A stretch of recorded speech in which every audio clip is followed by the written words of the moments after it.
I'm Education Specialist Gwen Roth with the Hamilton County Soil and Water Conservation District, and today we're going to read the story The Curious Garden by Peter Brown. The Curious Garden by Peter Brown. There once was a city without gardens or trees or greenery of any kind. Most people spent their time indoors, and as you can imagine, it was a very dreary place. However, there was one boy who loved being outside.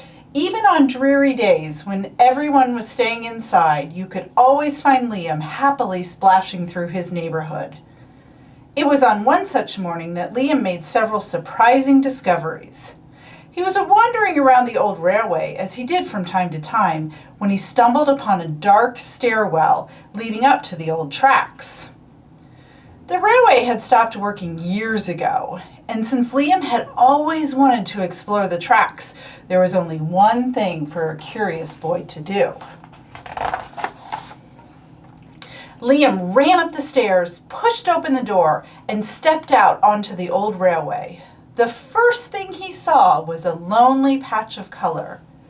Wildflowers and plants were the last thing he had expected to find up there, but when he took a closer look, it became clear that the plants were dying. They needed a gardener. Well, Liam may not have been a gardener, but he knew that he could help. So he returned to the railway the very next day and got to work. The flowers nearly drowned, and he had a few pruning problems, but the plants patiently waited while Liam found better ways of gardening. As the weeks rolled by, Liam began to feel like a real gardener, and the plants began to feel like a real garden. Most gardens stay in one place, but this was no ordinary garden. With miles of open railway ahead of it, the garden was growing restless. It wanted to explore. The tough little weeds and mosses were the first to move. They popped up further and further down the tracks, and they were closely followed by the more delicate plants. Over the next few months, Liam and his curious garden explored every corner of the old railway.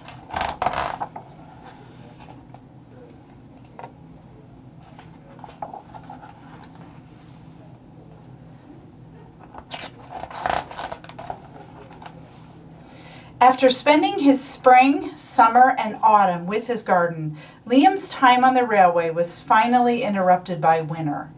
Heavy blankets of snow fell on the city that year, and for the first time since he'd become a gardener, Liam could not go visit his plants.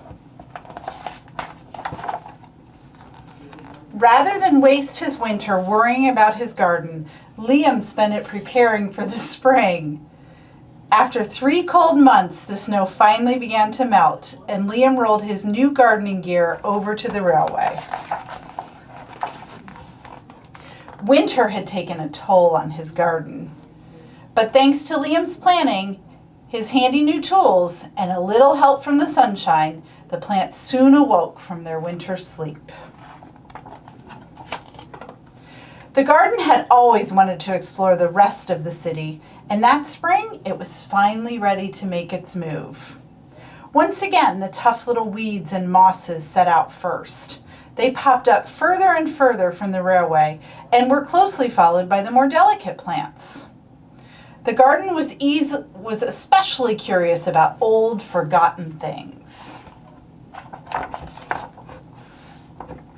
A few plants popped up where they didn't belong, and others mysteriously popped up all at once. But the most surprising thing that popped up were all the new gardeners.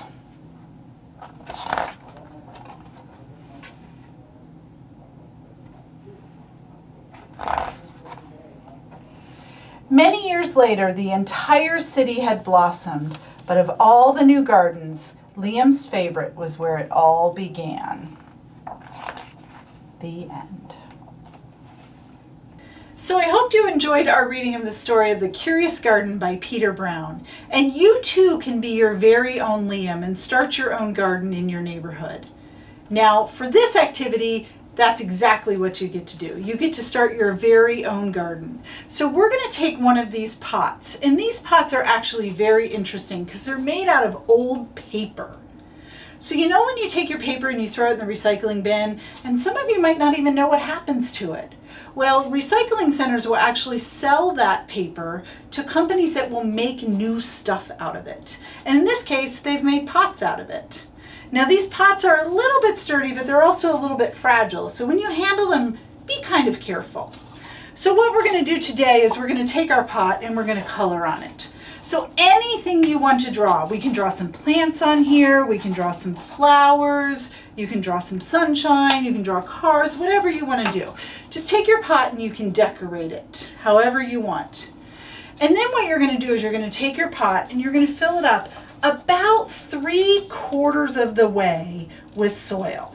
Now we know when we do quarters, we're taking this pot and we're dividing it into 4s. So we're going to fill up 3 of those 4s with soil. Okay? And then you're going to take some of our sunflower seeds. Now these are special sunflower seeds because they're actually called mammoth sunflower seeds. And they're mammoth sunflower seeds because they're really, really, really big. So what we're going to do is we're going to take about 3 sunflower seeds, okay? And we're going to take our pot and we're just going to use our finger and draw 3 little holes right in our pot, okay? About up to our first knuckle. And then we're going to take our seed and we're going to set it right down in those holes. And we're going to make sure those seeds are hidden so we can't see them anymore. Now, we don't want them all the way down at the very bottom of the pot. We just want them covered up just so we can't see them at the very top. So now what we're going to do is we're going to take our pot here and we're going to set it in a nice sunny window. Remember, these are sunflower seeds, not shade flower seeds. So we want it in a nice sunny spot. And what else do plants need to survive? They have to have soil, sun, and water. You're exactly right. So we're going to make sure that we water this pot every day. But we don't want to give it a big giant gulp of water like we take every day. Maybe just a couple spoonfuls of water every day. And the plant is going to germinate, which means it's going to sprout out and we're going to start to get some green leaves in about a week or 2. And then it's going to grow, grow, grow, grow, grow. And when it gets to be about this tall, maybe about a foot, about 12 inches tall, we're going to take it and we're going to plant it outside. So what you're going to do is you're going to go outside, and again, remember we want a nice sunny spot. We're going to go outside, find a nice sunny spot, and dig a hole in the ground. And then we're going to take our pot here and we're going to put the whole thing down in the ground. Now remember we said this was made out of paper. So the worms and the pill bugs and all the other animals that live in the ground are going to start to decompose this pot. And our flowers are going to continue to grow and continue to grow. And they might even grow to be 10 feet tall. So if we make sure we take care of them, we put them in a nice sunny spot, and we make sure they get a drink of water every day, we can have some beautiful sunflowers growing in our neighborhood and be just like Liam and have a curious garden of our very own. I hope you guys really enjoyed this activity, and I hope you have a really great day. Thank you.